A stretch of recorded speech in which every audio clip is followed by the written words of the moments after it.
Et toujours dans le même volet, un accord de libre-échange entre les trois pays a été suspendu ces 3 dernières années. Mais les attentes quant à l'accord potentiel ont stimulé le développement de nombreuses villes chinoises autour de la baie de Bohai. Le capitaine Tang navigue depuis plus de 30 ans. Il a à présent la responsabilité de ce navire cargo qui navigue 2 fois par semaine entre Incheon en Chine et Incheon en Corée du Sud. De la machinerie lourde chinoise aux produits cosmétiques sud-coréens, la route maritime est devenue une ligne vitale pour le commerce extérieur. J'ai été dans de nombreux centres maritimes internationaux en Asie. Il y a 5 ans, il y avait un large fossé entre le port de Incheon et les ports d'autres pays développés, en termes d'équipement et de services. À présent, les choses sont différentes. Ce port devient une destination populaire pour les transporteurs d'Asie de l'Est. Le port de Dalian et le centre maritime émergent de Incheon servent principalement les navires cargo en provenance des pays voisins.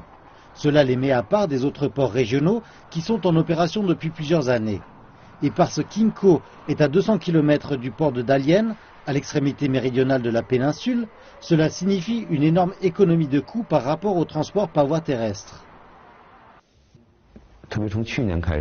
Nous avons assisté à une croissance sans précédent en termes de cargo qui naviguent sur la ligne Incheon-Incheon depuis l'an dernier. En fait, 40% des marchandises qui étaient acheminées au port de Incheon puis chargées sur des trains à destination de l'Europe proviennent de Corée du Sud. Le port de Incheon est l'un des nombreux ports émergents dans la baie de Bohai qui bénéficient des négociations trilatérales de libre-échange. Ces dernières années, la compétition pour devenir la première ville hôte de la zone trilatérale de libre-échange a été enragée. Je pense que tous les ports autour de la baie de Bohai devraient rivaliser de manière complémentaire afin de renforcer les avantages dont dispose chacun et cultiver une vision plus large parce qu'une zone de libre-échange ne concerne pas qu'une seule ville mais tous les pays impliqués. Et aussi, alors que l'hiver économique actuel devient encore plus froid dans le nord-est de la Chine, chaque ville veut profiter des bénéfices économiques du commerce trilatéral croissant.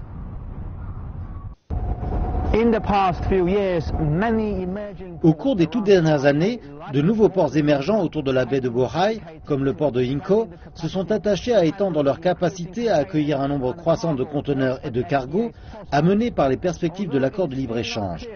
Bien qu'il ne soit pas encore clair quelle ville va finalement accueillir la zone de libre-échange, il semble qu'aucun de ces candidats ne veut manquer à l'appel.